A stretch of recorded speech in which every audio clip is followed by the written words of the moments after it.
Hello everyone, வணக்கம் and welcome to my lifestyle blogs. நம்ம அம்மாங்க செய்கிறதுல பார்த்தீங்கன்னா நம்மளுக்கு பிடிச்ச ரெசிபின்னு சொல்லிட்டு ஒரு லிஸ்ட்டே வச்சுருப்போம். அந்த மாதிரி எனக்கு பிடிச்ச ரெசிபீஸில் எங்கள் அம்மா பண்ணுற பிசிபெலாபாத் எப்படி பண்ணுறது அப்படிங்கிறத எங்கள் அம்மாவே செஞ்சு காட்ட போகிறாங்க. ஸோ ரெசிபி பார்க்குறதுக்கு முன்னாடி ஒரு விஷயம் சொல்லிக்கிறேன். நிறைய பேர் பார்த்தீங்கன்னா சாம்பார் சாதத்துக்கும் பிசிபெலாபாத்துக்கும் போட்டு நிறைய கன்ஃபியூஸ் பண்ணிக்கிறாங்க. ஆக்சுவலாக நம்ம பிசிபெலாபாத்துக்கு ஹோல் கரம் மசாலா நிறைய சேர்ப்போம். அதே மாதிரி காய்கறின்னு பார்த்தோன்னா கேரட் பீன்ஸ் மட்டும்தான் சேர்ப்போம். ஆனால் சாம்பார் சாதத்தில் நிறைய விதமான காய்கறிகள் சேர்ப்போம். அப்புறம் மசாலா ஐட்டம்ஸ் சேர்க்கவே மாட்டோம்.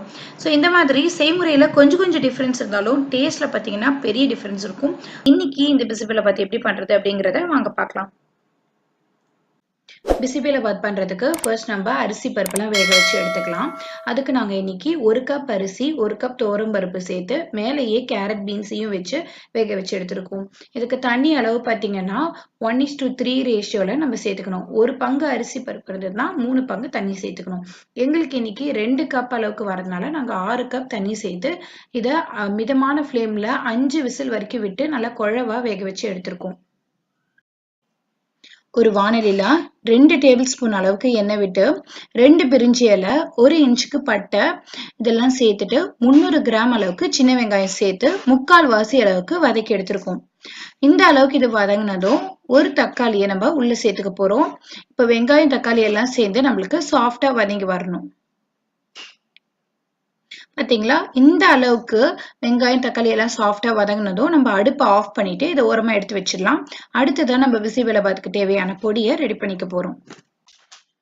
அடுத்ததான் நம்ம பிசிபெலாபாத்துக்கு டேஸ்ட் அள்ளி கொடுக்கக்கூடிய பொடியை ரெடி பண்ணிடலாம்.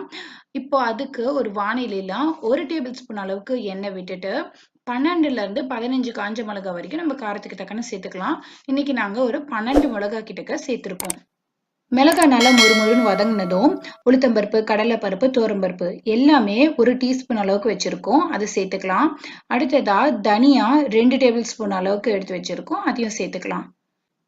எல்லாம் நல்லா வதங்கினதும் கடைசியா 2 ஏலக்காய் 2 கிராம்பு சேர்த்து அந்த சூட்லயே ஒரு நிமிஷத்துக்கு வதக்கிட்டு இறக்கிடலாம். எல்லா இன்கிரீடியன்ஸும் நல்லா ஆறுனதும் அதை மிக்சி ஜார்ல சேர்த்துட்டு கடைசியா 1 டீஸ்பூன் அளவுக்கு கொப்பரை தேங்காய் துருவல் சேர்த்துக்கலாம். கொப்பரை தேங்காய் இல்லை அப்படின்னா நார்மல் தேங்காய் துருவலையும் 1 டீஸ்பூன் சேர்த்துக்கலாம். பாருங்க, நல்லா கமகமனு வாசனையான பிசிபெலாபாத் பொடி தயாராயிடுச்சு. அடுத்ததா ஒரு பெரிய நெல்லிக்காய் சைஸ்க்கு புளி எடுத்து ஊற வச்சு கரைச்சி வச்சிருக்கோம். அதை இந்த வானலியில சேர்த்துக்கலாம். கூடவே மஞ்சள் தூள் 1/4 டீஸ்பூன் அளவுக்கு சேர்த்துக்கலாம். இந்த பிசிபெலாபாத்துக்கு தேவையான அளவுக்கு உப்பு சேர்த்துக்கலாம். இப்ப இந்த புளி தண்ணி நல்லா கொதிக்க ஆரம்பிச்சிடுச்சு. இந்த ஸ்டேஜ்ல நம்மளுடைய பிசிபெலாபாத் பொடியை சேர்த்துக்கலாம். நம்ம சேர்த்த பொடியில இருந்த பச்சை வாசனை எல்லாம் நல்லா போய் இந்த அளவுக்கு வதங்கினதும் நம்ம வச்சிருக்க அரிசி பருப்பு காய்கறி எல்லாம் போட்டு வேக வச்சிருந்த சாதத்தை உள்ள சேர்த்துக்கலாம்.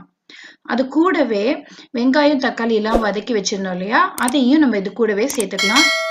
இப்ப இது எல்லாத்தையும் ஒரு வாட்டி கலந்து விட்டுட்டு கடைசியா 1 டேபிள் ஸ்பூன் அளவுக்கு நெய் சேர்த்துட்டோம் அப்படின்னா நம்மளுடைய டேஸ்டியான பிசிபெலாபாத் தயார். இன்னைக்கு நம்ம ரெடி பண்ணிருக்க இந்த அளவு 4ல இருந்து 5 பேர் சாப்பிட்றதுக்கு கரெக்டா இருக்கும். இந்த ரெசிபியை கண்டிப்பா உங்க வீட்லயும் ட்ரை பண்ணி பாருங்க. ட்ரை பண்ணி பார்த்துட்டு உங்களுடைய கமெண்ட்ஸ் எனக்கு சொல்லுங்க. தேங்க்ஸ் ஃபார் வாட்சிங். Bye bye.